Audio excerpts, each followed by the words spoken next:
Bonjour à tous et à toutes, bienvenue sur l'Espace pour demain. Nous ouvrons cette table ronde consacrée à un sujet central, l'intelligence artificielle et l'évolution des métiers de l'agriculture. Car l'IA ne change pas seulement les outils, elle bouleverse aussi la manière de travailler, de conseiller, de gérer, de décider. Quels métiers vont se transformer? Quelles nouvelles compétences sont nécessaires? Et surtout, comment garder l'humain au centre? Ça sera l'objet de notre table ronde. Autant de questions que nous allons explorer ensemble ce matin. Pour introduire nos échanges, j'ai le plaisir de donner la parole à Jean-Alain Divana, qui est le vice-président de la Chambre d'agriculture de Bretagne et responsable de l'Espace pour demain. Un petit édito pour ouvrir et poser les grandes questions d'enjeu pour cette table ronde. Merci Jean-Alain. Merci Olivier et bienvenue à toutes et à tous. Vous êtes très nombreux encore ce matin comme hier matin. Donc j'espère que quelques-uns d'entre vous ont eu l'occasion peut-être hier déjà de parcourir les allées de ce salon. Et bienvenue sur cet espace pour demain donc, que développe la Chambre d'agriculture avec l'organisation du space et avec bien sûr tous les exposants et les entreprises qui innovent. Donc le sujet cette année c'est l'intelligence artificielle, agricole. Donc on fait le pont entre deux choses radicalement opposées, l'artificiel et le terre-à-terre, nos animaux, qui est très concret, qui est très quotidien aussi, forcément. Et l'objectif au travers de cet espace, c'est justement de décortiquer ce sujet, de voir quelles sont les innovations, où est-ce que ça nous amène. Ce sera le débat avec nos intervenants tout à l'heure. Donc un sujet qui avance à vitesse exponentielle, je dirais, dans la société, dans la vie de tous les jours, mais aussi dans nos métiers. Et donc pour ce qui est de l'élevage, notamment au cœur de ce salon, c'est de vous apporter des pistes sur comment ça se développe, quels impacts ça aura et comment surtout, et au niveau de la Chambre d'agriculture, on insiste là-dessus, comment cela va impacter nos métiers et comment on peut investir dans ces nouvelles technologies. Donc hier, la table ronde à la même heure développait surtout les implications et les conséquences de l'IA sur nos filières.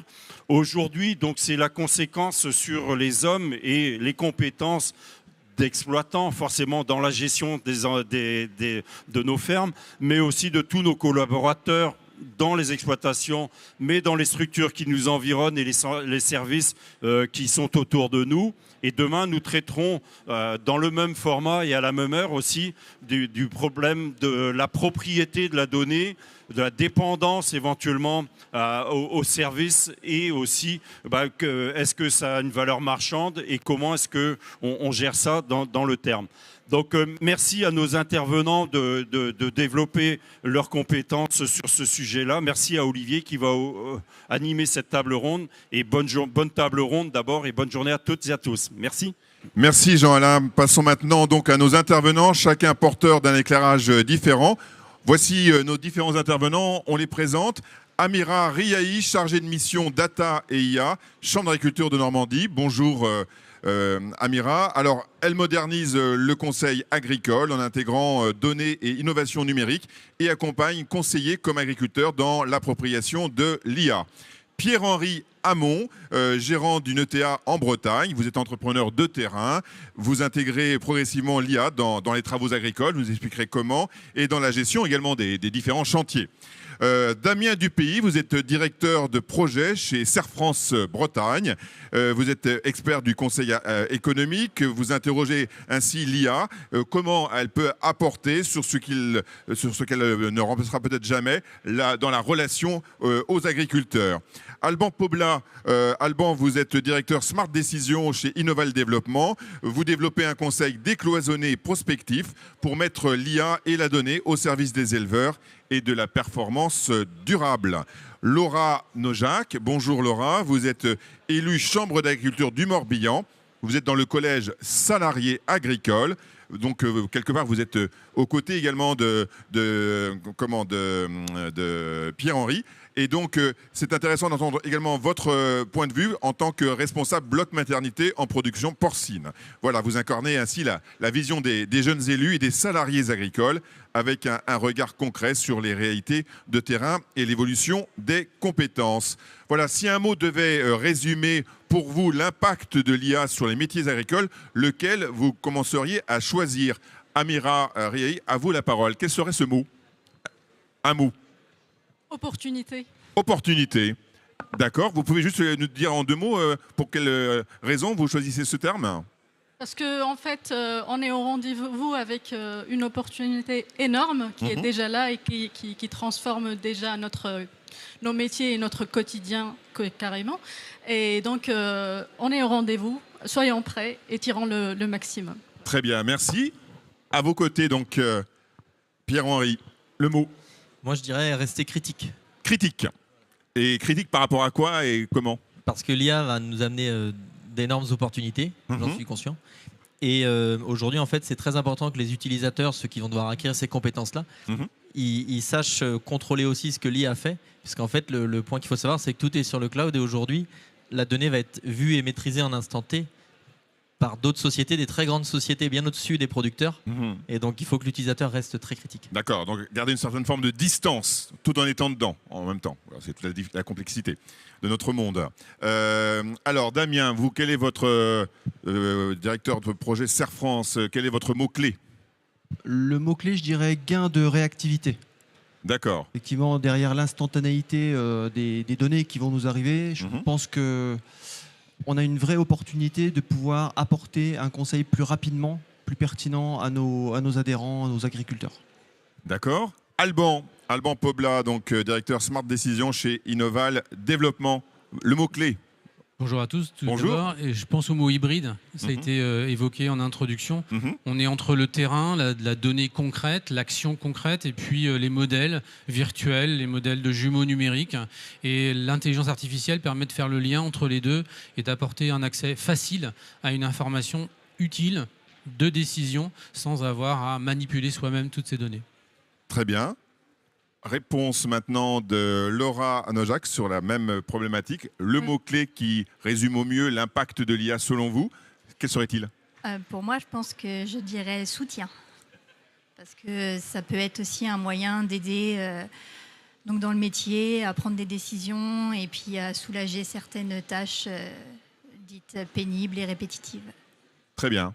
Merci en tout cas pour ce petit brief d'ouverture pour comprendre un petit peu aussi votre position par rapport à l'IA. C'est toujours intéressant de voir à travers un mot très synthétique comment vous pensez et voyez un peu l'avenir avec l'IA. On va ouvrir avec vous, Amira. Pourquoi la Chambre d'agriculture s'investit-elle aujourd'hui dans le développement de l'IA? Est-ce que vous avez une vision très précise ou est-ce qu'on vous a dit allez-y, foncez dans l'IA? Très belle question pour démarrer. Effectivement, je reviens à opportunité. Ouais. Je pense que l'intelligence artificielle aujourd'hui est une opportunité pour le secteur agricole qui, certes, fait face à des enjeux majeurs et nombreux. Je pense notamment au changement climatique, à la compétitivité, à l'attractivité du secteur qui peine à recruter. Donc l'intelligence artificielle vient apporter des solutions et des réponses. Et c'est un changement majeur. C'est un changement majeur avec des impacts énormes et qui arrive rapidement. Et là, c'est l'ADN de la Chambre, c'est d'accompagner les agriculteurs dans leur transition en douceur, avec la promotion de ces nouvelles technologies qui vont aider l'agriculteur à optimiser, à s'adapter mieux à son métier et à produire mieux. Alors, l'accompagner, le conseiller, mais aussi être en capacité d'anticiper, j'imagine, aussi très en amont aujourd'hui. Effectivement, parce que l'agriculture, pour les personnes du métier, c'est un secteur très difficile à anticiper. On est soumis à des paramètres très variables. C'est un domaine complexe, multivarié. Donc on a le climat qui est très difficile à anticiper, à prédire. On a la santé des animaux, par exemple. L'équation est vraiment complexe dans ce domaine et l'intelligence artificielle a cette spécificité de pouvoir gérer le volume important de données et de venir anticiper et prédire ces changements pour faire face à demain. D'accord, donc quelque part l'IA, c'est penser un peu la complexité et d'être en capacité d'apporter une réponse par rapport à ce monde avec énormément de facteurs à prendre en ligne de compte aujourd'hui, à partir du moment aussi où on a sur le terrain tous les éléments pour les transmettre et faire en sorte que le conseil soit le plus pertinent possible, bien entendu. Tout à fait. Quel bénéfice aussi vous pensez que l'IA peut apporter au conseil agricole parce que, encore une fois, les chambres d'agriculture, c'est du conseil, hein, beaucoup de conseils de plus en plus. Et ça a toujours été le lien, la raison d'être en fait, des chambres. Le conseil agricole, il va changer selon vous aujourd'hui, demain? Comme tous les métiers, hein, ça change. Mais ce qui est positif, c'est que ça va aider à accéder plus facilement à l'information. Donc, l'accès à l'information précise et fiable, scientifique, ça sera plus simple, avec une vision plus globale sur l'exploitation. Je rappelle que les paramètres sont nombreux, donc il faut avoir la capacité de voir d'une manière vraiment globale et générale. Et en plus, le conseil, ça laisse encore plus le temps pour un conseil encore plus personnalisé, encore plus terre à terre, qui laisse le temps à l'échange et qui remet l'humain dans le cœur de ces échanges. Pierre-Henri, est-ce que vous partagez c'est une belle ambition. Maintenant, est-ce que vous pensez qu'on va l'atteindre, cette ambition? Alors si on va l'atteindre, je ne sais pas, je pense que oui, j'espère que oui. Je partage complètement l'effet d'opportunité que nous apporte toute l'intelligence artificielle et également la conclusion de ma collègue sur vraiment l'opportunité de rapprocher, d'amener plus d'humains, plus de concret, on va dire, de support objectif à la discussion. Et surtout pour vous, vous êtes dans un métier où vous êtes vraiment au cœur des exploitations. On rappelle ce que vous faites. Hein. Vous êtes donc gérant d'une ETA, ETA Amont, hein, c'est ça, tout simplement. Et vous êtes combien dans votre... Aujourd'hui, on est une centaine de personnes, Et notre métier, en fait, ça consiste à apporter en fait, des prestations de services à nos clients qui sont agriculteurs sur toute la partie parcellaire. Donc, toutes les activités, travaux des champs. Et aujourd'hui, en fait, notre souhait, c'est de dire, OK, ils nous font confiance pour toute la partie culture. Donc, comment nous, à notre niveau, on peut s'engager à leur apporter le maximum de valeur ajoutée, que ce soit économique, mais aussi environnementale, sociale, et pour amener de la pérennité, puisque demain, en fait, ils vendront des crédits carbone. On l'espère. Ils vont être capables demain de mettre en place et de valoriser tout ce qu'on entend sur l'IA et les conseils qui vont arriver. Mais comment nous, des champs, on leur donne accès à toute cette donnée qu'on doit être capable de collecter. Et en fait, c'est là où il y a énormément d'opportunités, je pense, pour eux et pour nous demain, pour là aussi amener plus d'échanges, plus de concret dans nos discussions. Alors vous dites qu'il y a des opportunités. Maintenant, qu'est-ce que vous faites au sein de votre entreprise pour faciliter le travail de vos salariés et qu'ils puissent permettre d'atteindre ces opportunités? Alors au tout départ, si on revient un peu sur l'histoire, tout a démarré par ce qu'on appelle l'agriculture de précision, qui a apporté en premier temps beaucoup de confort par l'autoconduite des engins agricoles. Avec les satellites qui satellifiaient, voilà. Tout simplement. Donc là, on a amené beaucoup de confort. Donc c'est ce que disait la personne de la chambre d'agriculture, ce que vous disiez, c'est exactement ça. Premier niveau, le confort. Et le fait de plus conduire permet de se consacrer beaucoup plus en fait à l'agronomie et ce qui se passe autour. Ça, c'est quelque chose qu'on voit directement. Ensuite, le deuxième niveau, c'est qu'on s'est mis à collecter de la donnée. Donc aujourd'hui, on a une masse de données, une masse d'informations. J'en parlais au début, je disais, voilà, nous on a beaucoup de données, aujourd'hui on ne sait pas trop quoi faire avec. Sauf qu'aujourd'hui, avec l'IA, on commence à être capable, par exemple, d'extraire des informations comme, voilà, aujourd'hui sur votre commune, c'est telle variété qui a eu la meilleure performance avec tel itinéraire culturel pour accompagner nos clients. Voilà, par exemple. Et maintenant, quelque part, vous dites sur le fronton de votre entreprise, société Amont, collecteur de données, par exemple. Aujourd'hui, on ne peut pas le dire parce qu'on ne peut pas la valoriser. Donc voilà. Mais c'est vraiment un souhait en tout cas, donc je suis très content d'apprendre qu'il y a autant de gens qui travaillent sur le sujet. Et aujourd'hui, donc pour terminer, on va dire la chronologie, on arrive sur l'utilisation de l'IA de manière instantanée en fait. C'est-à-dire qu'on a cette donnée, comment par rapport à ce qu'on a, on sort quelques informations tout de suite intéressantes. Mais il y a aussi le fait qu'on a des technologies embarquées aujourd'hui sur les pulvérisateurs. Ça, c'est la première solution qu'on a trouvée avec un fabricant français là. Et en fait, ce qui se passe, c'est que les caméras, en fait, grâce à l'IA embarquée, vont analyser en instantané les adventices qu'elles découvrent devant elles, et ne déclencheront le traitement que si l'adventice est présente. Et là, par exemple, sur 2024 déjà, là on continue en 2025 les essais, mais en 2024, on a fait quasiment 75-80% d'économie de phyto sur ces herbicides localisés. Et on espère, là, les tests qu'on a lancés, c'est sur le gain de rendement pour toutes les zones qui n'ont pas été traitées. Puisqu'en fait, ils ne seront pas sujets à phytotoxicité. Voilà. Donc, et là, en fait, on arrive à combler et l'environnement et l'économique. Donc en termes d'apport de plus-value, de valeur ajoutée pour nos clients, ça match. Et troisième pilier, peut-être l'aspect social, puisque peut-être vous aurez des salariés qui seront peut-être plus intéressés par vos métiers, parce que plus attractifs, plus intéressants, moins risqués aussi, non? Alors on a déjà la chance de travailler avec des gens passionnés, on a déjà ces gens-là, donc ça c'est déjà super. Le métier de TA attire et ça c'est vraiment très bien. je pense que ça va entretenir et ça leur permettre aussi de se développer, d'accompagner, d'apprendre. Et aujourd'hui, donc c'est une véritable opportunité pour eux, pour nous, mais c'est aussi un véritable défi, puisqu'en fait, comment on les forme à tout ça demain, tout en restant critique. C'est pour ça que j'ai dit ça au début, c'est qu'en fait, le logiciel, tout est automatique, c'est super, ça paraît rose, sauf qu'en fait, dans quel cas, il faut lui mettre des limites hautes et basses, quoi. Oui. Très concrètement, sur le terrain, on ne peut pas laisser la machine agir toute seule. Et donc, qu'est-ce que vous préconisez? Faut qu'il y ait toujours un humain à côté de la machine, c'est ça? Alors à l'avenir, je pense qu'ils évolueront pour peut-être que non. Aujourd'hui, clairement, avec les différentes solutions qu'on utilise, oui, il faut absolument quelqu'un en cabine qui reste critique. Parce qu'on entend quand même le discours, y compris au niveau des machines. On voit le chien, le robot chien.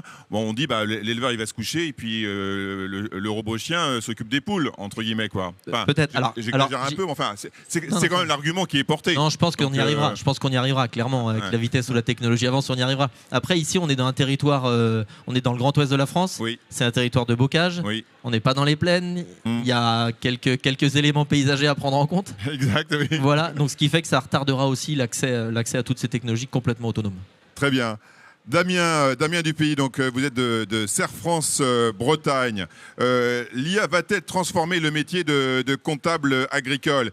Doggy est là, du groupe Maïs Adour, et qui vient écouter avec attention votre réponse. Je suis flatté d'avoir dans l'auditoire un chien. Et il a reçu un i9 Space 3 étoiles, hein. On peut l'applaudir. Ouais. Alors... Je laisse le public applaudir le chien. Non, c'est vous qu'on applaudit maintenant. Ah, d'accord. Oui, alors évidemment, dans nos métiers, l'arrivée de l'IA, c'est une véritable révolution. En fait, si on écoute un petit peu la radio, on entend dire que finalement, les métiers qui vont être immédiatement touchés par l'IA, parmi ces métiers, il y a la comptabilité. Alors c'est vrai que on va demander au chien juste de se calmer parce que en fait les gens regardent le chien, nous aussi, on se dit il va sauter sur quelqu'un alors qu'il est très calme et on vous écoute pas vraiment. En plus vous nous parlez de comptabilité, franchement on a ouais c'est vraiment chiant, je sais bien. Ouais. J'ai pas dit ça. Alors je précise, je ne suis pas comptable. Vous n'êtes pas comptable. Voilà. Il y a quand même un problème à un moment donné quand même. Bon, expliquez-nous alors. Allez-y. Ouais, alors en fait, pour comprendre pourquoi nos métiers sont impactés, c'est important de comprendre comment on fonctionne aujourd'hui, en tout cas comment on fonctionnait jusqu'ici. En gros, dans nos métiers, il y avait 3 catégories de métiers. Il y avait les personnes, alors sur la partie, on va dire, du chiffre, comptabilité, on a les personnes qui saisissaient les factures. Bon, une facture arrive, il faut la rentrer dans l'ordinateur. Okay, alors c'est vrai que certaines choses sont automatisées aujourd'hui, mais ça reste plutôt artisanal, on va le dire. Ouais. Ensuite, une fois que les chiffres sont dans l'ordinateur, il faut les classer dans la compta. Il faut les classer au bon endroit. Ça, c'est un autre métier. Ça s'appelle la comptabilité. Avant, c'était la saisie comptable. Et puis, une fois que tous les chiffres sont au bon endroit, dans les bonnes cases, il faut les interpréter. Et ça, c'est plutôt le conseil. L'arrivée de l'IA fait que les 2 premiers métiers, la saisie et le classement des informations au bon endroit, tout ça est en train d'être automatisé. Donc il y a quelques années, en 2019, il y a une loi qui est arrivée qui a dit bientôt, en 2026, toutes les factures seront informatisées. On appelle ça la facture électronique.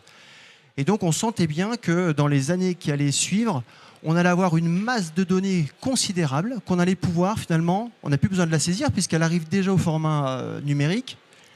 Et l'idée, c'était de servir de l'intelligence artificielle pour prendre ces données qui allaient arriver en masse et les mettre directement dans les bonnes cases. Donc c'est une vraie révolution dans nos métiers, dans nos entreprises. Et ça fait déjà quelques années qu'on s'attelle à la tâche pour accompagner nos collaborateurs en interne pour transformer les métiers, comme on dit. Et aujourd'hui, vos collaborateurs, vos collègues, ils sont totalement... on va dire sensibilisés à ce sujet. Ça y est, tout le monde est converti à l'IA au sein de Serre France, ou est-ce qu'il y a encore beaucoup de travail à réaliser, de formation, de compréhension? Alors le plus difficile, je pense que tout le monde a bien intégré le fait que l'IA était là, c'est un fait, c'est une opportunité. Ouais. Ça va permettre à un certain nombre de collaborateurs de ne plus avoir de tâches, on va dire, qui ne sont pas quand même super passionnantes. La saisie comptable, c'est quand même pas le truc le plus génial. Donc l'IA, elle est là, les outils évoluent. La préoccupation des collaborateurs, c'est plutôt qu'est-ce que je vais faire demain? C'est ça en fait. Est-ce que je vais avoir les compétences pour changer de métier? Puisque de toute façon, je ne ferai plus de saisie comptable. Donc, comment je fais demain pour trouver ma place dans une entreprise comme la nôtre ou dans d'autres entreprises? Et c'est là où l'acculturation est en cours Et ça prend du temps parce que c'est des processus humains, donc ça prend du temps. D'accord. Est-ce que la facture pour l'éleveur baisse un peu puisqu'il y a moins de saisie, moins de travail au niveau de Serre France et que finalement, notre entreprise ou d'autres, et qu'on se retrouve avec donc moins de travail à réaliser. Donc normalement, l'éleveur devrait avoir une note moins élevée à la fin, non? Je sais pas. Alors, qui a préparé les questions? C'est moi. C'est l'intelligence artificielle.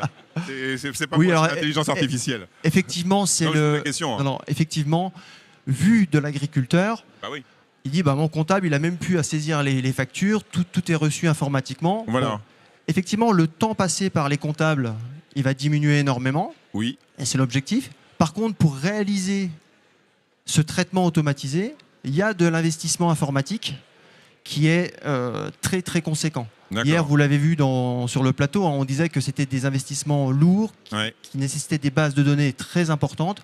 Et finalement, c'est un report de coûts, mais ça coûte pas moins cher à l'entreprise de passer à l'IA. Je pense même que ça coûte plus cher. Mais... D'accord. Très bien. On va écouter justement Alain Pobla. Alban, pardon, excusez-moi, Alban Pobla, qui donc travaille sur ce sujet-là. Il est directeur de Smart Decision chez Innoval Développement. Vous pouvez peut-être expliquer ce que vous y faites et quel est votre travail au sein de cette société. Qu'est-ce que vous faites dans votre entreprise? Avec plaisir. Donc, tout le monde connaît la coopérative Innoval, mais en fait, au-dessus de la coopérative, il y a le groupe Innoval qui contient plusieurs business units, dont Synetics, par exemple, sur la repro. Et à côté, il y a Innoval Développement qui est un peu en charge notamment de l'innovation et des métiers annexes à ceux de la coopérative. Notre métier, c'est de fournir des outils aux éleveurs. On a 28 000 adhérents éleveurs dans la coopérative, mais on sert aussi des marchés à l'international. Donc, ça représente des centaines de milliers d'agriculteurs. Et notre métier, c'est, en tout cas dans le pôle que je dirige, qui contient plusieurs entreprises, c'est d'aller de la donnée brute à la décision. Donc on est spécialiste de l'analyse de données. Et donc chez Innoval, l'ambition qu'on a à travers le pôle Smart Decision, c'est d'écouter tout ce qui a pu être dit ici, j'enchaîne Olivier, tout ce qui a pu être dit ici sur le fait que c'est des métiers hybrides, on doit structurer la filière. L'intelligence artificielle, elle n'est pas que dans le tracteur, comme disait Monsieur Hamon, mais elle est aussi dans l'ensemble de la filière. Quand on capte une donnée sur le terrain, elle doit remonter au vétérinaire, elle doit remonter aux instances, etc. Elle doit remonter à l'expert comptable. Et donc l'enjeu, qu'on a chez Innoval, c'est de construire ces outils de demain pour que les agriculteurs et les éleveuses, par exemple, n'aient plus à saisir elles-mêmes et eux-mêmes les informations. Donc avoir des chatbots, par exemple, où on peut converser en langage naturel, qui alimentent automatiquement les données.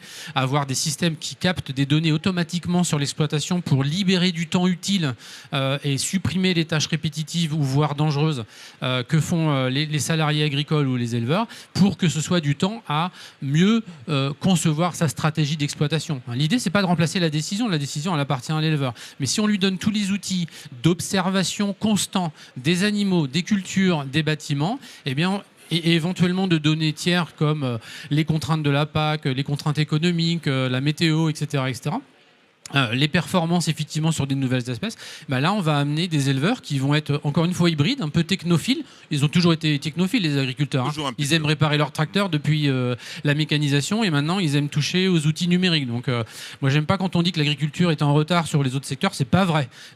Les tracteurs automatiques, il y en a beaucoup plus que de voitures autonomes. Je suis désolé. Enfin, tu peux confirmer.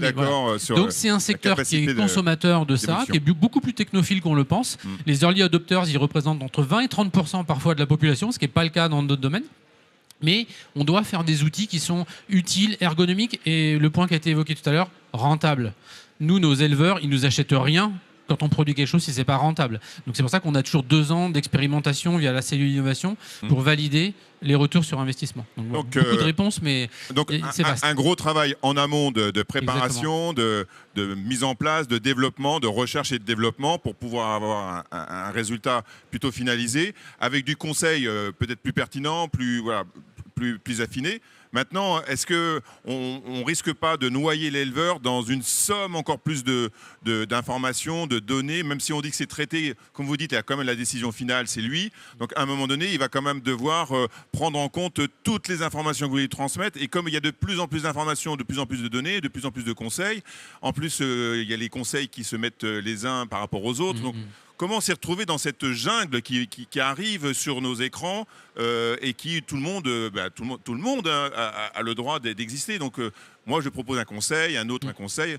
Ça va être la bataille du conseil demain, non? Oui, donc il y a deux angles, c'est ce que je disais tout à l'heure. Il y a l'angle filière, il ne faut pas que les outils se multiplient, sinon personne ne va les utiliser. Donc c'est l'enjeu des entreprises que je pilote, c'est de faire en sorte qu'au final, il n'y ait qu'un seul tableau de bord, quelles que soient les données qu'on récolte sur le bâtiment, la météo, les modèles techniques, l'information qu'on recueille sur les animaux, l'analyse du lait, etc. Tout ça se soit restitué dans un tableau de bord qui est suffisamment simple pour être bien suivi, qui envoie les bonnes alertes au bon moment, à la bonne quantité, et éventuellement à la bonne personne. Des fois, l'alerte, elle a besoin d'être envoyée à l'éleveuse, elle a besoin d'être envoyée parfois au technicien, parfois au vétérinaire. Voilà, c'est le système qui va être paramétré avec l'agriculteur quand on l'installe chez lui, qui va décider de ses niveaux d'interaction. Il y a des agriculteurs qui veulent tout avoir sur leur smartphone. Il y en a, ils ne veulent pas être trop dérangés.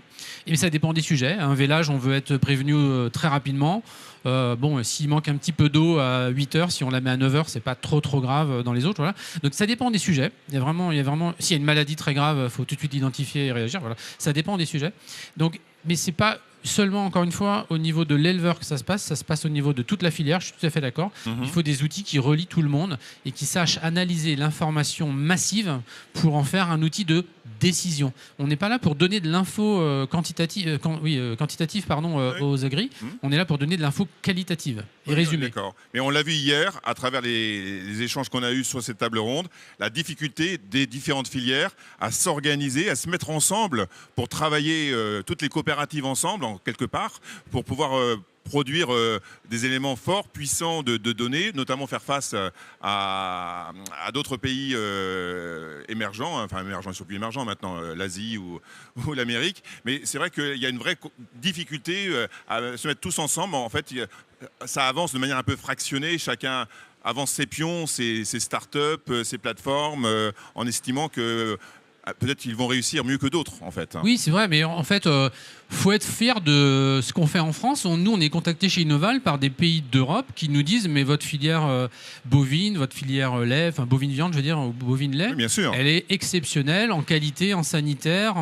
Elle est très réglementée, certes, mais c'est ce qui fait la force de notre agriculture. Et on a des gens très compétents. C'est ça qui est fou, c'est qu'on a tout ce qu'il faut en France. On a vraiment des savoir-faire formidables. Exactement. Et donc le rôle d'entreprise comme la nôtre, c'est justement d'agir au sein des filières pour que l'agriculteur, encore une fois le vétérinaire et tous les opérateurs communiquent ensemble. Et il faut vraiment être conscient que il y a une bataille, effectivement, et tant mieux, c'est la concurrence entre des entreprises, start-up ou pas start-up, elle est saine. Bien sûr. C'est ça qui drive l'innovation. Si on était tout seul sur le marché, on serait peut-être pas très bon. Le fait qu'on est challengé, y compris en Bretagne, et ben top, c'est génial, ça nous oblige à bouger. Et moi, je suis plutôt content qu'il y ait de l'effervescence de solutions. Et tout l'enjeu du pôle Smart Décision qui a été créé chez Innoval et dont j'ai pris la direction, c'est ça, c'est de la start-up qui est sur l'IoT, celle qui est sur le contrôle par les images, celle qui fait des tableaux de bord. On travaille tous ensemble et ça devient une offre néo, pardon de faire de la pub, mais chez Innoval, qui est totalement intégrée et qui va jusqu'à conseil sanitaire, vétérinaire, chaleur, ambiance bâtiment. C'est ça l'enjeu, c'est vraiment d'avoir un outil où l'éleveur ou l'éleveuse, il a pu jongler avec plein de choses. Par exemple, je vous donne un exemple très concret. Il y a plein de capteurs qui utilisent différents modèles de communication dans la ferme. Il faut ce qu'on appelle des gateways, des passerelles. On construit ces passerelles avec plein de capteurs sur tous les réseaux qui existent, Wi-Fi, Bluetooth, LoRa, tout ce que vous voulez. Et comme ça, l'agriculteur, il n'a pas à acheter plein de passerelles différentes. En une seule passerelle, il peut faire communiquer tous ces capteurs qu'il a dans la ferme, que ce soit des caméras, sondes d'humidité dans le bâtiment, de remplissage de l'auge, etc., etc. Et ça, c'est... Faut pas avoir peur de ça, ça arrive et c'est super. Et des entreprises comme la nôtre, on n'est pas les seuls, on est en train d'uniformiser effectivement la restitution sous forme de tableau de bord que ça apporte, qu'on apporte aux éleveurs et aux éleveuses. Passez le micro à votre collègue Laura Nojac, qui est salariée dans le monde agricole. Vous pouvez nous repréciser votre fonction essentiellement ? Oui, moi je suis responsable du bloc maternité dans une maternité collective. D'accord. Et donc vous travaillez pour le compte d'une ETA également, c'est ça ? Alors c'est une SCEA, donc c'est quatre agriculteurs qui se sont qui se sont associés et qui ont créé en fait le site Naissage. Donc où on est que des salariés sur ce site et eux réceptionnent les porcelets après sevrage un certain poids et c'est eux qui les engraissent et qui les amènent à l'abattoir. Alors vous êtes également élu à la Chambre dans le collège salarié. Quelle est votre vision de l'IA en tant qu'élu, outil d'aide et d'assistance? Comment vous le concevez? Comment vous voyez les choses aujourd'hui? Vous avez eu des formations sur cette question aujourd'hui ou pas? Alors nous, on n'a pas eu de formation encore sur l'IA. Ouais. C'est vrai que c'est récent. Voilà. Moi, ce que j'en vois, c'est un outil innovant qui est du futur. Je crois que quoi qu'on en dise, il faudra aller vers ça. C'est un outil pour moi d'aide, de soutien. Vous voyez déjà très pratiquement, très concrètement ce que ça peut apporter en termes de pratique pour soulager peut-être des travaux pénibles, répétitifs ou autres? Oui, on le voit très bien. Aujourd'hui, on a tout un système. Par exemple, on peut mettre en place une IA couplée à un robot de lavage, par exemple. Parce que nous, on sait que dans notre secteur, les tâches un peu pénibles, le lavage, ça revient assez fréquemment. Et donc, l'IA pourrait détecter les zones plus sales et dire au robot, insiste sur cet endroit. Ça pourrait aussi faire économiser du temps aux personnes qui travaillent là. Du confort, parce que du lavage, quand vous avez je ne sais pas combien de barres de pression dans les bras pendant des heures, c'est assez fatigant. Et aussi un gain d'eau qui est une ressource qui est importante chez nous en tout cas, parce que là où le robot mettra peut-être moins de temps à laver parce que plus précis, il y aura peut-être moins de gaspillage d'eau, par exemple. Qu'est-ce qu'on a? On a aussi qui existe des sondes dans les salles qui permettent d'analyser des bruits et qui peuvent appeler l'éleveur ou le salarié en disant voilà, dans telle salle, j'ai entendu un son particulier, il y aura peut-être de l'atout, donc venez intervenir. Des alertes qui apparaissent sur un certain nombre de tableaux de bord, voilà. Il y a ça. Il y a des caméras aujourd'hui en 2D, 3D qui filment les animaux et qui peuvent envoyer une alerte en disant tel animal ne s'est pas levé pendant tant de temps. Allez voir si à tout hasard il n'y aurait pas une boiterie ou ça. Est-ce que vous avez le sentiment que vous avez passé peut-être plus de temps devant l'écran pour vérifier toutes ces alertes, ou est-ce que vous pensez que ça va vous faire gagner du temps pour être plus souvent avec les animaux? Je pense qu'on va quand même gagner du temps parce que l'ordinateur, quand par exemple toute la nuit il va réfléchir, le matin on va arriver, on va voir toutes nos alertes et on va pouvoir s'organiser en fonction.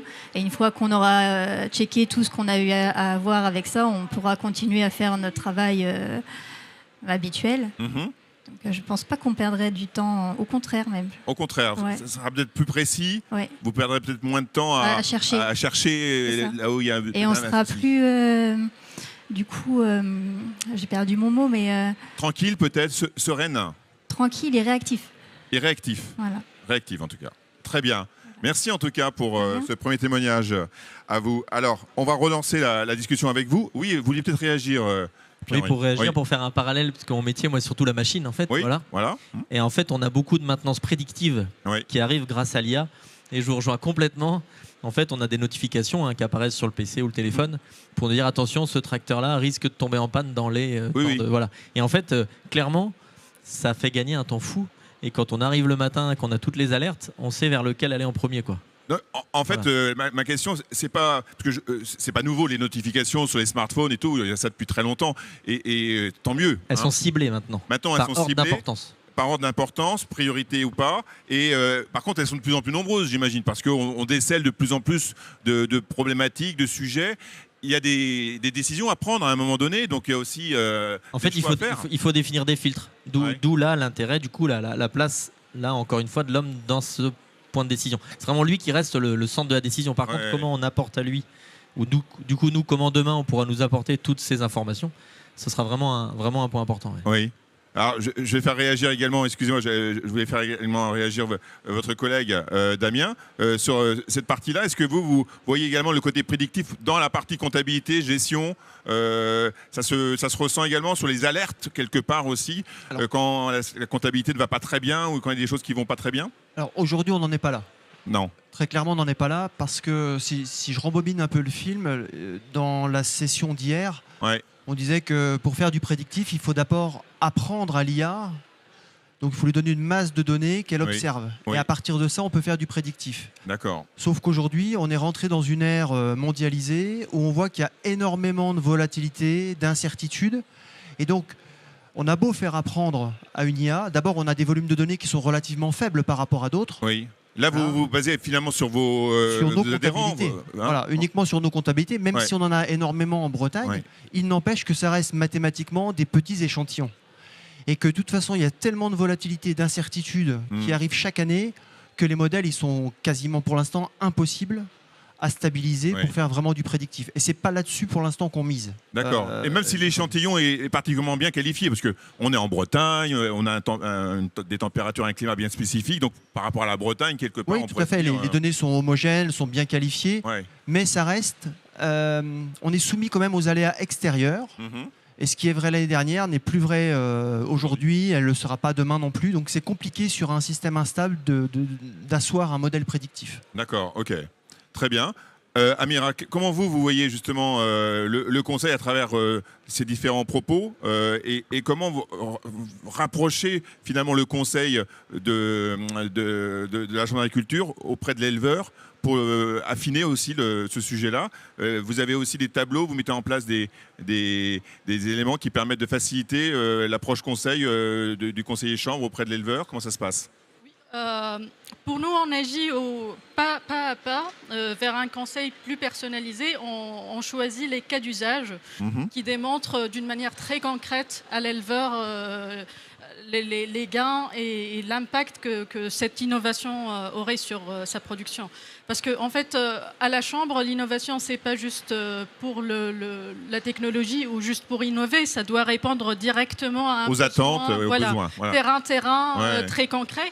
Et d'ailleurs, je rejoins complètement parce qu'on travaille beaucoup sur tout ce qui est données.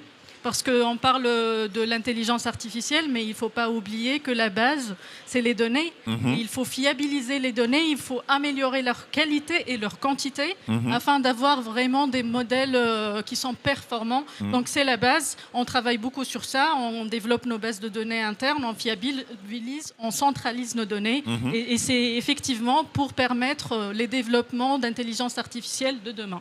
D'accord. Alain Pobla, comment vous, Alban, excusez-moi, décidément, Alban Pobla, comment vous voyez aussi cette évolution à la fois du conseil et la façon dont vous pouvez apporter plus de pertinence à l'éleveur pour qu'il prenne les bonnes décisions ?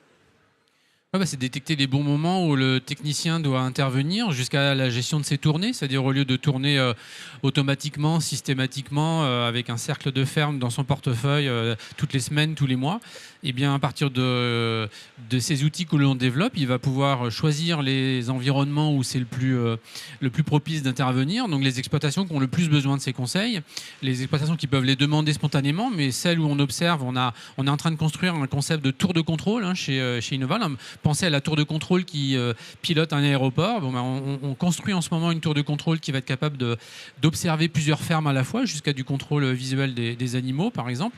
Et ça va permettre aux techniciens, parce qu'on aura des compétences pointues de plusieurs personnes autour de cette tour de contrôle, de détecter des événements d'intérêt pour l'éleveur et pour l'éleveuse. Et à ce moment-là, soit on pousse une alerte sur un sujet particulier à un éleveur en particulier dans une ferme particulière, soit on propose notre aide concrètement d'aller intervenir sur l'exploitation pour discuter avec l'éleveuse ou l'éleveur de la problématique qu'il y a à résoudre. Donc vraiment l'enjeu pour nous, c'est encore une fois, c'est pas il y aura toujours faut pas dire toujours, mais il y aura encore dans pas mal d'années des techniciens auprès des éleveuses et d'éleveurs de nos coopératives, mais leur métier change parce que aujourd'hui il faut qu'ils maîtrisent un portefeuille de solutions et de produits qui est très vaste. Des centaines de solutions sont disponibles sur le marché et c'est grâce à des outils que l'on développe en ce moment chez Innoval qu'on est capable de proposer ceux qui correspondent le mieux au bon prix, au bon ROI, au bon retour sur investissement pour l'éleveur.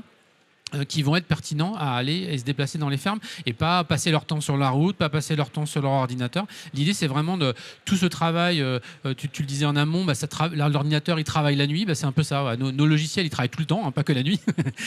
Vraiment en permanence, 100% du temps, ils sont en train de réfléchir et d'analyser les données pour proposer, grâce à des modèles qui évoluent, je suis d'accord, qui évoluent plus vite qu'avant par le changement climatique, par la volatilité des prix, etc. Mais poussé par toutes ces données-là, on arrive à produire aux techniciens des outils d'aide à la décision pour bien intervenir auprès des éleveurs et des éleveuses. Mais demain, une partie du technicien, ce sera peut-être, mais sans remplacer le technicien, ce sera peut-être des chatbots. C'est-à-dire aujourd'hui, peut-être il y a du temps qui n'est pas ultra utile en discussion parce que peut-être à un endroit, l'éleveur ou l'éleveuse, il ne sait pas comment utiliser le logiciel parce qu'il l'a oublié, c'est normal, hein, etc.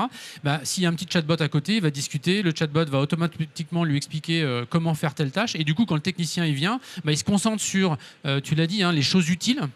Les choses très utiles. S'il y a un animal qui est malade, on va pouvoir passer du temps dessus et on va pouvoir y agir.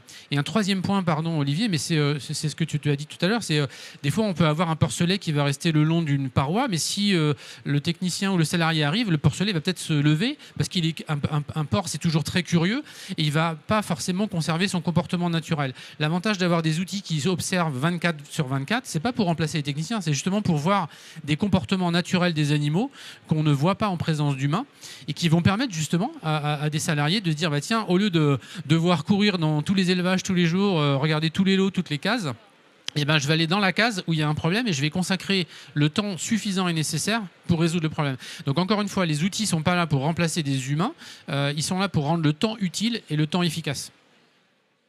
Alors, je vais donner la parole à Laura, puisque vous l'avez quelque part un peu interpellé, Alban. Laura, vous souscrivez et vous êtes d'accord sur cette vision des choses. Vous pensez qu'on va dans le bon sens, là, aujourd'hui ? Oui, je suis assez d'accord avec ce qu'a dit Alban.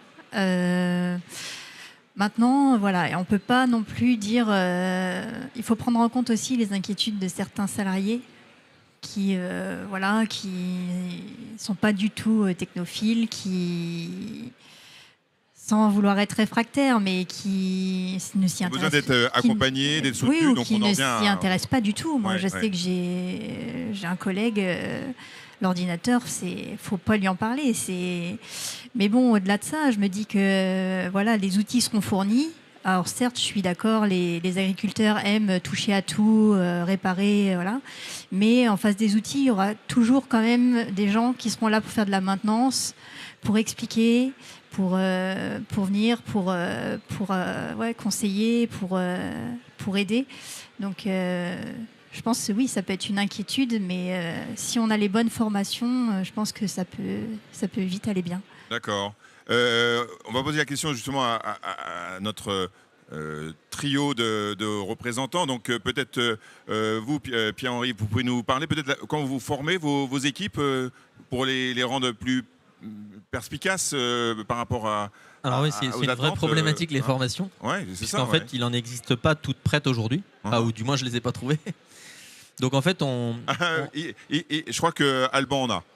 C'est ça ? Quand t'interrompes, Pierre-Henri, on forme 2500 éleveurs par an chez Innoval sur toutes ces problématiques d'utilisation. D'ailleurs, c'est pas des problématiques, c'est des fonctionnalités d'utilisation des outils d'aide à la décision. Mais c'est un vrai rôle qu'ont les coopératives d'accompagner les éleveurs et les éleveuses et leurs salariés, pas seulement les dirigeants des exploitations. C'est peut-être là où tu serais peut-être pas d'accord avec moi, mais tu aurais raison. C'est que c'est à l'échelon opérationnel aussi qu'il faut descendre. C'est pas juste l'éleveur ou l'éleveuse chef d'exploitation qui doit décider ou qui doit maîtriser. C'est tous les opérateurs. Ouais. Exactement. C'est tous ceux qui vont l'utiliser. Tous les maillons de la chaîne. Là, peut-être, je te rejoins du coup sur ce que tu allais dire, c'est on doit aussi former l'ensemble des salariés. Alors, j'aime pas forcément ce mot former parce que c'est plus de l'acculturation. Je suis d'accord avec toi. Oui, c'est pas un modèle descendant obligatoirement. Puis il y a des craintes qui sont alimentées par la presse généraliste, tout ce qu'on entend sur ils ont utilisé l'IA, ils se sont suicidés, etc. Bon, on est très très loin de ça dans nos outils, mais l'enjeu, c'est vraiment comment j'utilise cet outil, comment je me retrouve pas un peu avec le sentiment d'être neuneux devant un outil que je maîtrise pas. C'est pas le cas. Il faut juste qu'on montre aux gens à quoi ça sert, comment ça fonctionne, et je pense qu'ils s'en approprieront très facilement l'utilisation, comme un smartphone, comme un ordinateur en son temps. Alors, acculturation, voilà. Oui. En fait, on commence à avoir des formations comme ça on en a sur les logiciels. Oui. Maintenant, quand on y intègre l'IA, comment je fais moi dans mon métier au quotidien sur le terrain pour faire en sorte de comprendre toutes ces données qui se mettent à communiquer en fait. Et c'est là où on trouve pas. Et donc du coup, la seule façon de former, c'est je pense que ce que tu définis par acculturation, c'est que on voit bien que ça va partir sur des cursus, programmes de formation, on va dire au quotidien, mais qui vont durer 1 an et demi, 2 ans, le temps d'utiliser, de grandir en fait avec l'outil. Ouais. Il lui évolue très vite quoi. Mais l'utilisation des logiciels, ça existe. Par contre, la gestion des priorités, des notifications, des alertes de ce que la caméra a vu avec un cochon qui bouge pas. Comment on fait demain pour former les gens à travailler d'une nouvelle manière en fait. Et c'est ça en fait qu'on n'a pas aujourd'hui. C'est la méthode de travail qui change. Alors, je voudrais vous entendre, et Amira et également Damien, là-dessus, parce que c'est vrai, hier, on a beaucoup parlé de l'acculturation, et notamment du fait qu'on a 2 métiers puissants qui arrivent, la connaissance de l'élevage, l'éleveur, et puis la connaissance de l'informatique, les data scientists ou autres. Et c'est la réunion des deux qui aujourd'hui est importante pour faire vivre l'IA, l'intelligence et autres. Donc il y a 2 métiers. Parfois on va chercher des gens dans d'autres secteurs d'activité pour rejoindre les champs d'agriculture ou d'autres startups spécialisées dans l'IA. Là, on a vu le robot chien tout à l'heure. Bon, c'est des gens qui travaillaient plutôt avec les démineurs, les gendarmes. Bon, ça n'a rien à voir vraiment avec le métier de l'agriculture, mais ils s'y intéressent en tout cas aujourd'hui. Est-ce qu'il n'y a pas aussi une nécessité que l'informatique, les geeks, comme on dit, s'acculturent de manière importante aussi à ce que c'est que le métier de l'élevage, pas uniquement quelque chose à travers des écrans en fait aussi. Il y a les deux, non? Pour que ça soit plus opérationnel en fait. Parce que l'éleveur doit faire un effort vers l'informatique, mais peut-être que les gens de l'informatique doivent faire un effort pour s'intéresser de plus près aussi au monde de l'élevage, non? Alors juste pour témoigner très rapidement, donc nous on est vraiment sur le terrain, donc on est loin des geeks que vous citez. Par contre, on a dû mettre en place quelqu'un chargé de tout ce qui était nouvelle technologie dans l'entreprise, justement pour être capable de se dire voilà, comment j'utilise la donnée, qu'est-ce que j'en fais et comment je forme tous les gens qui l'utilisent. Donc ça revient à ce que vous dites. On a dû créer ce nouveau métier parce qu'on trouvait personne pour le faire. Oui, d'accord. Amira? Alors moi c'est un peu spécial parce que j'ai la chance de porter la double casquette. Je suis à la fois data scientist et également ingénieur agronome, donc je fais partie des demandes et je suis passionnée par les demandes. Mais j'invite aussi mes collègues data scientists et geeks à rejoindre l'agriculture parce que c'est un challenge véritable. C'est très difficile à prédire, c'est un terrain difficile. Alors, et passionnant en même temps. Hein. C'est très passionnant, c'est sûr. Alban peut-être ou Damien? Oui. Oui, j'allais inviter Amira à rejoindre mon équipe, mais ça ne se fait pas. Donc non, mais pour illustrer, c'est qu'effectivement, on est face à un besoin de double compétence. Savoir traiter la donnée, la manipuler, et savoir la valoriser et l'interpréter derrière. Et souvent, en tout cas dans les écoles, c'est 2 cursus différents. Tu as les agronomes d'un côté, les data scientists de l'autre, les statisticiens. Et en fait, nous, chez Serre France, on a été obligés, dans mon équipe, par exemple, de recruter des profils différents et complémentaires. Parce qu'il n'est pas question de laisser des data analystes seuls traiter de la donnée agronomique. Et il n'est pas question de former des agronomes à du traitement statistique. Chacun a des bases. Mais en fait, ce qu'il faut, c'est les faire travailler ensemble en permanence, parce qu'ils sont complémentaires. Alors c'est vrai que dans des plus petites structures, on ne peut pas toujours se permettre le luxe d'avoir un agronome et puis un statisticien. Mais dans des équipes plus grandes comme les nôtres, nous, on mise beaucoup sur la complémentarité des compétences. D'accord, donc vous recrutez dans d'autres secteurs des personnes qui peuvent rejoindre vos équipes dans des métiers, notamment de la data et autres. Hein. C'est exactement ça. Et vous en trouvez? C'est compliqué. C'est compliqué. On a quelques profils comme Amira. Ouais. Job dating, on va transformer la table ronde en job dating. Non, mais intellectuellement, les gens ne sont pas constitués pareil. Ceux qui aiment le vivant, l'agronomie, au départ, ils ne sont pas complètement faits pour faire de l'informatique, quelque chose qui est plutôt froid et très carré dans les coins. Donc il faut trouver souvent le mouton à 5 pattes qui est un peu rond dans les coins. Mais ça fait longtemps qu'on en parle du mouton à 5 pattes. Si un jour on l'invente en informatique, ça sera formidable. Au moins en robot déjà, ça sera intéressant. Parce qu'il aura du mal à marcher quand même. Hein. Si je peux rajouter 2 angles à la question que vous avez posée, Olivier, il y a l'angle des interfaces. Vous avez dit faut maîtriser des tableaux, c'est informatique, mais je rappelle que l'IA, c'est normal, vous posez des questions naïves pour que ça parle à tout le monde. Mais l'IA, c'est aussi des interfaces vocales. Et on peut aussi, ce que fait Adventiel notamment, mais on peut écouter les sons, tu l'as dit, dans les élevages. il y a tout un tas d'interfaces qui ne sont pas visuelles. Quand je vous parle aujourd'hui, je vous parle avec ma parole. Je vous ai pas fait un PowerPoint pour Exactement, je vous ai dit pas de PowerPoint. Voilà. Et donc, l'humain est intrinsèquement un animal qui communique par la parole. Et donc, si on donne aussi des outils...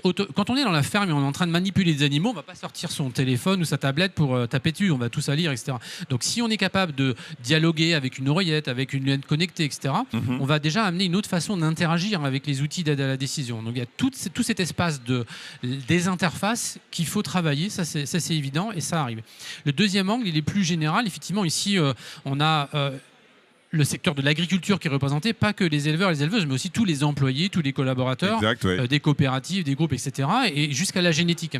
Et les outils d'IA, ils sont aussi très importants dans ces métiers-là. Vous êtes data scientist, Amira, et on sait aujourd'hui que c'est assez compliqué de manipuler les données, d'aller chercher des corrélations dans les données. Aujourd'hui, grâce à l'IA, arrivent des outils de recherche automatique dans les données massives, de détection automatique de corrélation dans les données, qui étaient compliqués à faire avant. On faisait ça avec des tableaux Excel de 100 000 lignes, etc. Aujourd'hui, il y a des outils qui vont aider des zootechniciens qui ne sont pas forcément mathématiciens ou des mathématiciens qui ne sont pas forcément zootechniciens en utilisant ces outils, à exploiter la donnée. Donc, il y a tout un champ hyper intéressant pour nos métiers à nous que amènent tous ces outils. Demain, je fais une conférence sur les 8 types d'IA qui existent et il y en a plein, des descriptives, génératives, etc., LLM. On n'en connaît qu'un seul dans le grand public, c'est les ChatGPT, c'est les interactions en langage humain, mais il y en a plein d'autres. Et c'est tous ces outils-là que la filière agricole doit s'en emparer, parce que toutes, à leur niveau, amènent des solutions, que ce soit pour le traitement des données comptables, le résumé de documents, l'interrogation en langage naturel, la construction de bases de données intelligentes, etc. etc. Voilà. Il y a tout un tas d'outils, pas seulement au niveau de l'éleveur et de l'éleveuse, qui peuvent irriguer le secteur de l'agriculture. Si on devait, en quelques mots, on va dire, imaginer le monde de l'élevage demain, quels seraient les secteurs qui seraient peut-être en difficulté, qu'il faudrait peut-être reconvertir parce que l'IA arrive et transforme les métiers. Le métier de conseil, on a le sentiment qu'il est bien présent aujourd'hui et qu'il se renforcera demain. Est-ce que certaines tâches, en amont ou en aval, vont être peut-être plus impactées? Donc, quelque part, je vous demande quels seraient, selon vous, les impacts plus ou moins négatifs, ou en tout cas qui peuvent faire évoluer, soit négatifs, faire évoluer le métier aujourd'hui et demain. Comment vous voyez ça, Amira? Je vois le futur comme l'agriculteur est le pilote, en fait, et l'IA, c'est le copilote qui va venir l'aider. Je rejoins complètement, on parle toujours d'IA, mais il y a des IA. Donc les IA génératifs viendront alléger, soulager cette pression mentale que vit l'agriculteur. Les IA spécialisées techniques viendront alerter la surveillance de santé, les caméras de surveillance, tout ça. Ça viendra compléter le côté technique. Et l'accès à l'information, la vision globale, tout ça, ça va donner à l'agriculteur beaucoup plus de temps à développer son travail et avoir une vie aussi privée, développée aussi et épanouie. Voilà. Mais j'aimerais aussi développer un point, parce que ce qui a été dit, c'est très intéressant, au sujet de tout ce qui est intuitif et très facile dans l'IA. C'est en fait l'objectif, mais c'est là l'objectif de l'acculturation, parce que cette facilité ne doit pas supprimer ou effacer un côté caché qui est la formation à la sécurité, comment utiliser ces IA, comment fiabiliser le résultat, le sens de recul, la distance, remettre en question le résultat, lire même les graphiques que l'IA nous donne. Bien et sûr. arriver à une bonne compréhension de ce que l'IA produit. Exactement, et arriver à détecter les erreurs. C'est bien ça le sujet du conseil de demain. C'est vraiment arriver à regarder et à personnaliser son regard. Par le passé, on était dans une culture de l'oral, on est passé à l'écrit, au papier, à écrire et à mettre au stabilo. On a eu par le passé des grands tableaux blancs avec des chiffres qu'on écrivait dans les exploitations pour indiquer les performances des animaux ou autres. Et puis après, on est passé bien sûr au PC, à l'ordinateur, rentrer tous les chiffres dans les smartphones et autres, avec les gants qui n'étaient pas toujours adaptés aux écrans. Enfin, vous avez connu ça. Et puis maintenant, on revient peut-être avec l'IA de l'oral, avec un échange entre la machine et vous. Ça va demander encore une nouvelle expérience. quelle est aussi derrière la sécurité qu'on apporte par rapport à la façon dont on s'exprime, la façon dont on va comprendre le message porté par l'IA, quelle est la traçabilité de tout ça. Parce qu'on dit toujours que l'éleveur sera le décisionnaire final. C'est bien, c'est très bien. En soi, là, c'est lui qui est responsable de son exploitation. Mais bon, il y a toute une chaîne en amont qui va produire de la valeur, du conseil, de l'information, du traitement. Vous avez aussi votre part de responsabilité jusqu'au final de la décision de l'éleveur.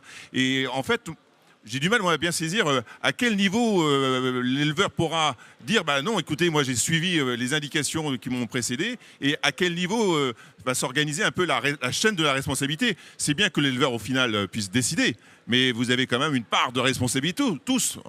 C'est collectif, hein, voilà. C'est justement pour ça qu'au tout départ, je vous ai parlé justement du sens critique, Ouais. d'être capable, en utilisant tous ces outils et tout ce qui va exister, de quand même avoir être le pilote, comme Oui. vous disiez. Et aujourd'hui, alors je vous laisserai la parole après, hein, parce que je suis beaucoup moins expert que mes collègues, mais l'épée de Damoclès qu'on a tous au-dessus de la tête en permanence, c'est la cybersécurité, les cybercriminalités, voilà. Et moi, je sais que tous ces outils, si demain ils sont pilotés par, je sais pas, une autre puissance, enfin, on voit qu'il y a quand même beaucoup d'instabilité, qui nous dit que le conseil donné pourrait pas être plus néfaste pour la production que positif, quoi. Oui. Et ça, aujourd'hui, c'est en ça que je pense que l'effet de capacité d'être critique est primordial. Oui, et il ne faut pas retourner à l'âge des cavernes non plus, hein. On n'est pas là pour remettre uniquement les grosses fourrures sur soi, hein. Surtout pas, mais il faut être critique. Il faut être critique. Oui, il y a des solutions à ça. Alors, on a souvent l'image de ChatGPT, Mistral AI, on appelle ça des intelligences publiques. C'est-à-dire qu'elles sont détenues par des tiers et vous interagissez avec elles, vous ne savez pas tellement où sont les données. Mais aujourd'hui, il existe, et c'est ce qu'a fait DeepSeek d'ailleurs, moteur chinois, il existe des solutions open source où vous pouvez entraîner vous-même votre propre IA et elle devient une IA privée. Et on travaille là-dessus chez Innoval, c'est d'avoir notre propre IA à nous, qui n'est pas orientée justement parce que souvent les données sont massivement américaines, donc avec un prisme de traitement de l'agriculture, de l'élevage. Enfin, vous voyez comment sont élevés les bovins aux États-Unis, pas du tout comme chez nous. Donc, si nous, on est capable de reprendre le code source, on va dire, de ces logiciels qui sont souvent open source d'ailleurs, mis sur le marché par Google, Meta, gratuitement, etc. C'est les métiers de certaines des boîtes que je pilote. On maîtrise les architectures de réseau de neurones, on crée des architectures propres à nos entreprises. Et une fois qu'on va être capable de les entraîner, elles vont tourner sur nos propres serveurs, donc en souveraineté géographique en France, en Europe si c'est nécessaire, on a des clients à l'Europe. Et là, on va pouvoir, au sens positif du terme, bien orienter ces outils pour qu'ils répondent ce qu'on veut qu'ils répondent à nos éleveurs et à nos conseillers. À pousser les bonnes solutions, les bonnes pratiques, être en accord avec la réglementation, etc. Bien sûr, le principe du cyber, il est très présent. Nous, on a nos propres data centers, ils sont audités, enfin, ils sont très, très sécurisés et on ne veut pas faire autrement que comme ça. Et on aura une table ronde demain sur la cybersécurité. Exactement. Et la propriété des données. On rentrera ouais. dans le détail beaucoup plus. C'est vrai que là, on peut l'effleurer le sujet, mais on en parlera beaucoup plus, Voilà. bien sûr. Et donc, la question originelle, c'était qu'est-ce qu'on peut craindre de l'IA ? Moi, je pense qu'il faut craindre les gens qui doivent avoir peur, enfin qui ont peur, ça va être les gens qui ne vont pas se former. Clairement, toute la jeune génération qui utilise nativement un smartphone sans toujours savoir comment ça fonctionne, ce que c'est qu'une application, c'est pas un reproche, comment y programmer une application. Toute cette génération-là qui va arriver, qui est geek, qui est technophile intensive au niveau de ces technologies-là, il faut qu'elle continue à se former. Il ne faut pas prendre faut pas considérer que les outils sont faciles à utiliser et donc à ce moment-là, on n'a plus besoin de se former. Tous les gens qui vont être laissés de côté, c'est des gens qui malheureusement n'arriveront pas à se former. Donc d'où l'ambition qu'il y a aussi dans nos groupes d'acculturer. Je préfère acculturer que former parce que, encore une fois, c'est comment on utilise un outil, tout simplement. C'est ça. Voilà. Et le deuxième enjeu, ça c'est très bien dit par Pierre-Henri, c'est l'expertise. Aujourd'hui, quoi que vous fassiez avec un moteur de recherche ou une intelligence artificielle, vous devez être critique par rapport à sa réponse.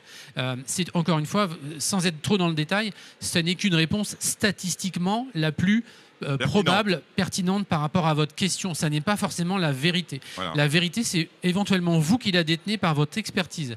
Donc, les outils que nous, on développe, en tout cas chez Innoval, c'est des outils qui ont vocation à faire gagner du temps, à synthétiser, à aller vite, etc. Mais à la fin, il faut que la personne qui utilise l'IA ait une expertise critique. Et ça se fait par de la formation. Voilà. Et c'est le cas. En agriculture, avant, on était un peu formé par ses parents, il y a 30-40 ans. Maintenant, on est au minimum, on a un minimum un BTS quasiment, en BTA, où on est presque même ingénieur.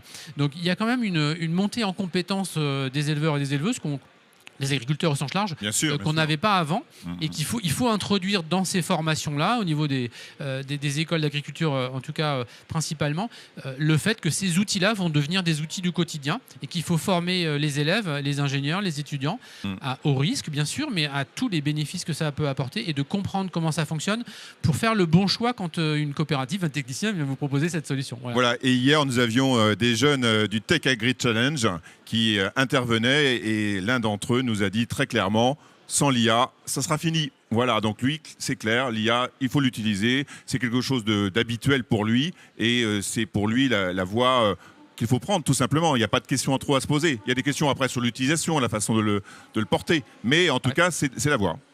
Par contre, juste pour ajouter une chose, c'est assez européen comme position, ce que je viens d'exprimer.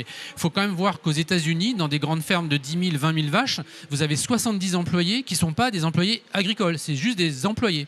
Ils n'ont pas de formation et ils sont drivés par des outils parce que c'est comme ça que ça fonctionne. Ils font des tâches. Je ne dis pas que c'est un modèle qu'il faut adapter à l'Europe, mais en Europe, on a quand même cette chance souvent quand même d'avoir dans les fermes des gens qui ont un vernis agricole, zootechnique, qui est suffisant pour être autonome sur un grand nombre de tâches, peut-être pas sur le côté vétérinaire, tout le monde n'est pas vétérinaire.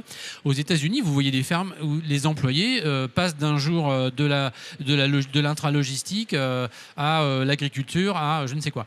Et donc là-bas, certains outils sont absolument nécessaires parce qu'il n'y a pas de compétences agronomiques dans le collaborateur qui effectue la tâche. Voilà. Donc il faut la mettre soit dans les machines, soit dans les outils que manipulent les collaborateurs. On n'en est pas encore là en France, mais face à la pénurie de main-d'œuvre qu'on connaît en Europe, vous avez vu, les frontières ont été fermées aux États-Unis par Trump, mais aussi en Europe et en Espagne pour les vignerons, par exemple. Ça amène beaucoup de questions sur qui on va pouvoir recruter demain pour faire les travaux agricoles et quels outils on peut mettre dans leurs mains pour que, s'il n'est pas ce vernis agricole, ils puissent quand même réaliser les tâches qu'ils doivent effectuer dans l'exploitation. Très bien. Alors, juste avant d'entendre les questions du public, donc préparez vos questions. Sylvie va arriver avec le micro dans quelques instants vers vous pour que vous puissiez interagir avec les intervenants. Amira souhaitait apporter une précision. Oui, c'est un exemple de notre chatbot. Par exemple, aujourd'hui, nous avons développé un chatbot. C'est en cours, c'est un premier pas parce que c'est en cours de développement. Mais c'est ça, en fait, l'objectif, c'est sécuriser l'accès à l'information. Donc, il est dans un environnement sécurisé et il va aller piocher dans une base de données avec des sources fiables, des publications scientifiques, des articles validés par nos experts, nos conseillers, et ça facilite l'accès à l'information. Ça donne aussi un conseil personnel et en plus, puisque les IA développées sur des données vont peut-être refléter, voire augmenter le biais des données d'origine, comme ça on est sûr que notre conseil sera pertinent, neutre et toujours précis. D'accord, merci pour cette précision sur ce chatbot en développement dans les chambres. Alors, question du public. Qui veut poser des questions? Une question, un commentaire, une observation, une interrogation peut-être. Monsieur là, tout au bout. Voilà, bonjour. Vous vous présentez, puis vous posez la question que vous souhaitez. Voilà. Bonjour. Bonjour. Oh là, ne vous cassez pas la figure, restez avec nous. Voilà. C'est bon. Oui, ça marche. Bonjour, Damien Breteau. Je représente Barou, une conciergerie digitale au service des agros, des éleveurs, mais aussi des gros scopes. Donc, je travaille à les accompagner sur tout ce que vous venez de dire, sur l'innovation, l'intelligence artificielle, la data, mais aussi des sujets sur les AOAD. Et plus précisément, c'est sur ces outils-là que j'aimerais qu'on discute, parce que vous avez parlé d'acculturation et formation, et sur le côté profil assez technophile, enfin en tout cas Alban. Et moi je partage pas trop l'optimisme que vous avez sur les 30%, puisque quand moi je suis en contact avec ces éleveurs, je vois bien qu'avec le digital, parfois ils ont beaucoup de mal. Mais par contre, je partage vos conclusions sur l'intelligence artificielle et comment il faut gérer la data. Moi, ma question, c'est plutôt sur la transition entre l'acculturation et la formation. Parce que moi, je vois bien qu'ils comprennent que nos outils vont les aider. Par contre, comment les utiliser, prendre tout un système de données, le contrôler et l'apprendre, ça, c'est très, très difficile. Et comment aujourd'hui vous arrivez à vous y employer pour que ces éleveurs, donc au bout de la chaîne, puissent les utiliser facilement et qu'ils soient, on va dire, optimum pour eux très rapidement. Alors, 2 éléments de réponse à votre question. Merci d'abord pour votre question. Premier élément de réponse, les études montrent que plus de 90% des agriculteurs utilisent des applications connectées. 80% ont 6 applications connectées sur leur téléphone ou sur leur ordinateur. Donc je pense qu'on peut dire que les agriculteurs sont connectés. Et j'ai bien parlé des early adopters et pas de ceux qui utilisent effectivement les plateformes d'OAD que vous évoquez. Et donc du coup là, on est d'accord. Pourquoi je dis ça? Parce qu'en fait, on constate que c'est souvent, et c'est pas une critique pour ceux qui ne le sont pas, c'est les élevages les plus performants qui vont aller utiliser les outils les plus pointus. Et donc, c'est des élevages où il y a déjà une certaine forme de rentabilité financière qui permet d'investir sur ces outils et qui amène encore plus de rentabilité. Et cela, c'est plutôt 20% de la population, parlons franchement. Donc, tout le travail qu'il y a à faire d'acculturation, il est sur aussi les 80% restants. Maintenant, votre question, c'est comment on passe de l'acculturation à la formation. C'est ça tout l'enjeu. C'est-à-dire que la première chose qu'il faut faire, c'est de faciliter l'accès aux outils, téléphone, tableau de bord sur ordinateur, à l'ensemble des personnes. Mais après, il faut quand même continuer à former les gens à l'expertise. Encore une fois, c'est une chose de donner des tableaux de bord, de leur donner un accès facile à la donnée analysée, prête à la décision. Mais la décision ne pourra pas être prise en bonne intelligence s'il n'y a pas l'expertise derrière. Donc là, je vous rejoins complètement. Et alors, je ne connais pas le détail, mais c'est un groupe comme Innoval. On a un catalogue de formation assez vaste. Je parlais de 2500 éleveurs formés. C'est à la fois sur les outils en acculturation, mais aussi en formation technique. Donc, les itinéraires dont tu parlais tout à l'heure, sur les cultures, les itinéraires dans l'élevage, c'est ça qu'on fait. Je pense ce serait un vrai enjeu, effectivement, dans les programmes d'investissement d'avenir, de dire on ne fait pas que du financement d'outils, de machines, mais on fait aussi du financement de la formation de toute une filière, parce que c'est un enjeu énorme pour cette filière-là. Donc je vous rejoins, c'est un vrai enjeu sur lequel on travaille. On développe en ce moment des outils de e-learning, justement, pour démultiplier l'accès aux ressources. Comme ça, l'agricultrice ou l'agriculteur, il peut, quand il en a envie, parce qu'il a du temps libéré, parce qu'il a utilisé des outils automatiques par ailleurs, il peut prendre son temps pour se former au moment où il le veut. En plus, vous savez, les IA, elles sont très patientes, elles peuvent répéter 20 fois la même chose. Ça ne va pas être comme un formateur qui va avoir du mal à répéter 20 fois la même chose.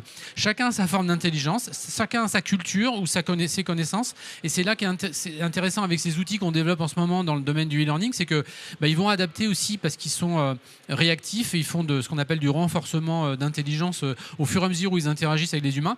Ils vont développer des méthodes pédagogiques qui vont être adaptées à chacun. Voilà. Donc la personne qui a un profil ingénieur, qui est hyper pointu, hyper technophile, il va pouvoir poser des questions plus pointues. Et la personne qui n'a pas ce profil-là, mais qui veut quand même des réponses à ces questions, elle va avoir des réponses plus pédagogiques, moins scientifiquement formulées, mais plus opérationnellement activables. Voilà, c'est ça l'idée. Donc l'enjeu, c'est de faire des formations, je suis d'accord. Et ça commence à arriver. Et l'IA va nous permettre de le faire. Laura, notamment. J'aimerais entendre Laura à côté. Est-ce que vous comprenez le questionnement de monsieur et comment vous l'interprétez dans votre métier au quotidien? Parce que vous disiez, pour l'instant, vous n'avez pas vraiment eu de formation. C'est un peu...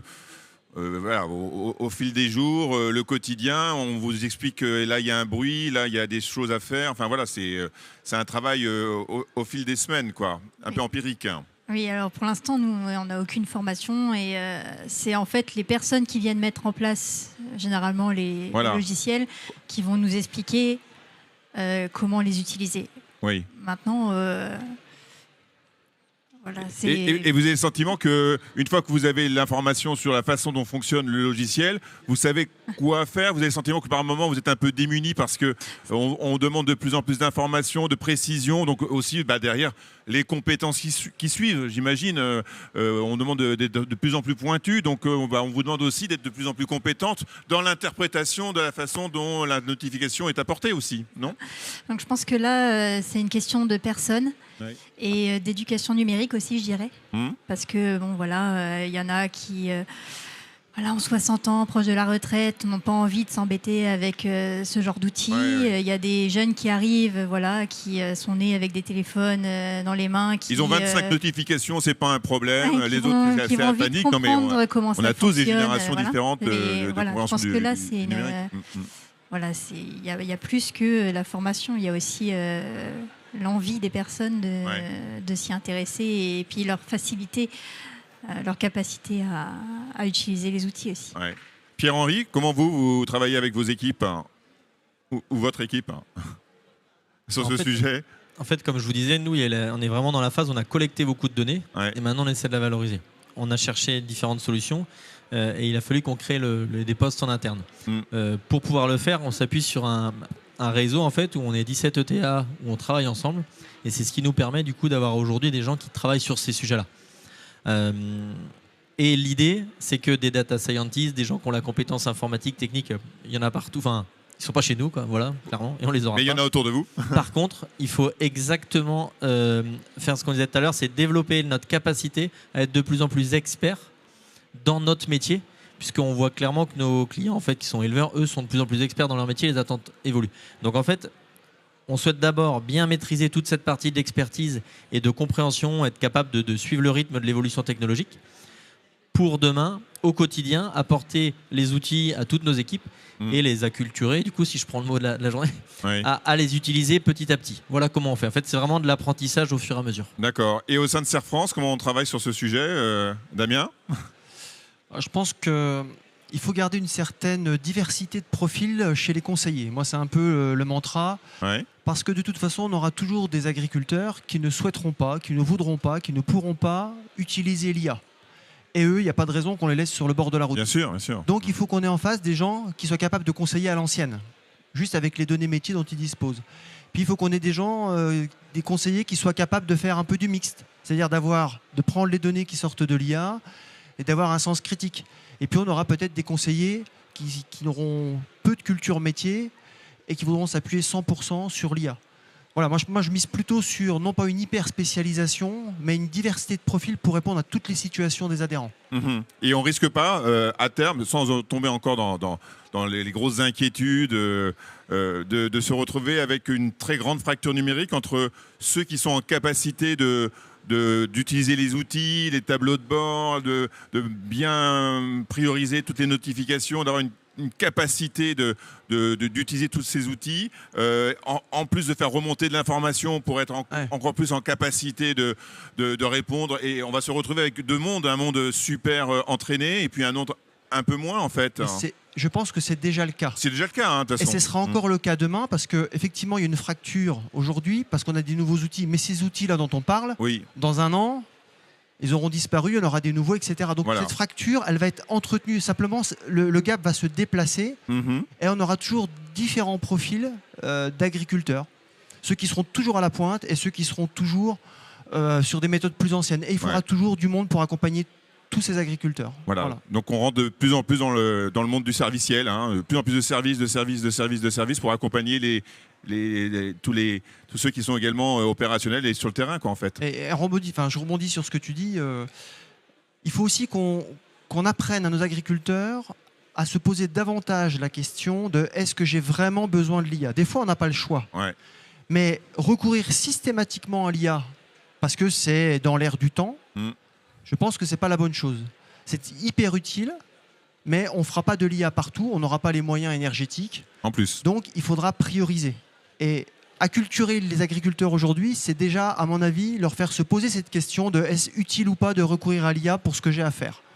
Peut-être Olivier, si je peux me permettre très vite une petite remarque. Et on conclut. Je suis très optimiste, je suis désolé, mais c'est mon rôle chez Innoval de voir 50, 10 ans à l'avenir ce que les outils vont devoir faire. Moi, je pense qu'il ne faut pas tout mettre sur les éleveurs et les éleveuses. Il ne faut pas les surcharger d'ambition, de formation, etc. C'est aussi à nous, éditeurs de logiciels, éditeurs de solutions, de faire des interfaces tellement convivial, tellement naturel, en langage naturel, que va plus se poser la question de l'acculturation ou de la formation. Et c'est un vrai enjeu, ça. C'est là où on doit progresser, parce qu'aujourd'hui, c'est un peu complexe, des fois, effectivement, de rentrer dans un tableau de bord. Demain, il faut qu'on soit capable, qui qu'on soit, d'interagir avec ces outils-là, et sans avoir à faire des heures et des heures de formation. Et c'est un vrai progrès qu'on doit mettre en œuvre maintenant. Très bien, merci pour ces précisions. Un petit mot de conclusion. Je vais vous demander aux uns et aux autres quel message vous avez envie de faire passer par rapport à cette thématique qui était portée depuis ce matin sur ce thème qui nous intéressait tous, sur l'IA et l'évolution des métiers de l'agriculture. Allez, on commence avec vous, Laura. Moi, je dirais qu'il ne faut pas s'inquiéter, que ça ira quoi qu'il arrive, et que même si on ne prend pas le pli, le métier continuera à exister. Très bien. Alban, très court, hein, Alban. Très court, donc parions sur des interfaces les plus naturelles possibles. Et c'est ça qui va nous faire accepter et mieux utiliser les IA. D'accord, mais là, vous êtes plus du côté de l'innovateur que vous êtes que du côté éleveur. Ah pardon. Je relance pas, c'est vrai. C'est mon côté optimiste. Très mauvais. Il faut que les éleveurs et les éleveuses se disent qu'on est en train d'y travailler pour eux et qu'ils doivent garder leur optimisme. Bientôt, il va y avoir des outils et c'est déjà en train d'être développé à travers des chatbots, des outils conversationnels qui vont arriver, qui vont simplifier leur relation à ces outils-là. Très bien, merci. Damien? Moi, je dirais gardons l'humain au centre. Voilà, c'est ça l'important. L'outil, il y a en avance, mais il faut garder l'humain au moins à côté, voire devant. Très bien, on retrouve bien le sens pragmatique de Serre France, et également de Pierre-Henri. Moi, en fait, je pense que c'est une énorme opportunité de mieux prendre en compte tout l'environnement autour de l'éleveur pour produire mieux. Très bien. Amira? Moi, je dirais l'agriculture a toujours innové. Une nouvelle opportunité se présente, alors saisissons-la. Très bien, merci à vous tous et à vous toutes d'avoir participé. Merci à nos intervenants et merci à vous pour votre participation. Nous avons vu aujourd'hui que l'IA n'est pas seulement une affaire de machine, elle transforme en profondeur les métiers du conseil à la comptabilité en passant par les travaux agricoles et l'élevage. Je vous invite à poursuivre la discussion et à découvrir les autres temps forts sur l'Espace pour demain. Il y a des ateliers à venir, également des animations et du matériel de présenter. Merci à tous, merci à toutes et à bientôt sur l'Espace pour demain.